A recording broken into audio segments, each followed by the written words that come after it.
Maithili TikTok music के मनमोहक गीत जरूर सुने और अच्छा लगे तो चैनल को सब्सक्राइब करें।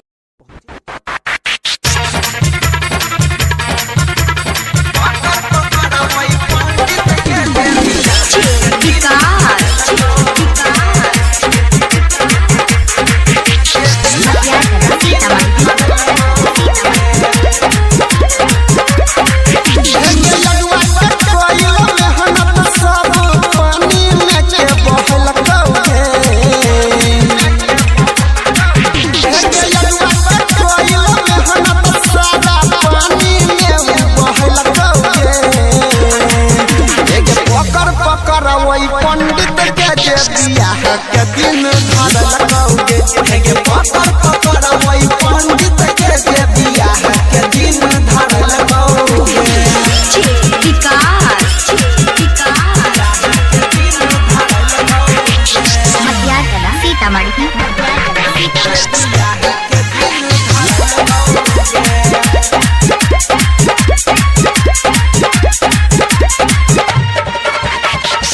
बड़ा खुश हो भी शादी वाला बात से सोचने हो कि राजा मंगिया भरतई अपना हाथ से।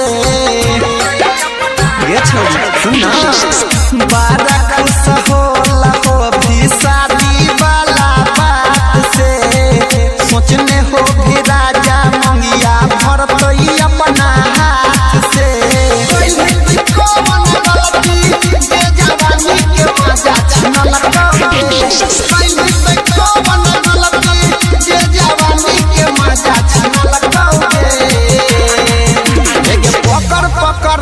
पंडित के बियाह के दिन धार लगौगे पकड़ पकड़ वही पंडित के बियाह के दिन धार लगौगे।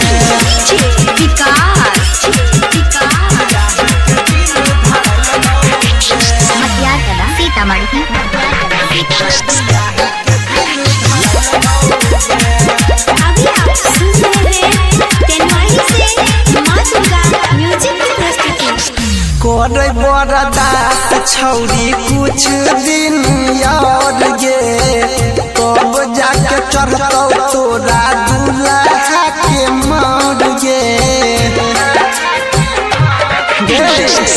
करे बरदास छौरिया कुछ दिन और गे तब जाके चढ़तौ तोरा दूल्हा के मर गे।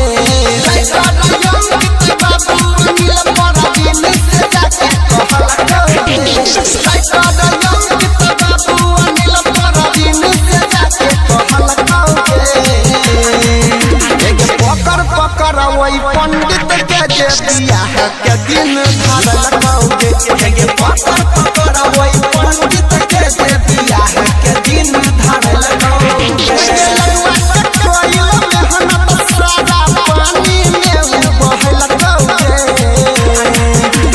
पकड़ पकड़ वही पंडित के बियाह के दिन धार लगौगे पकड़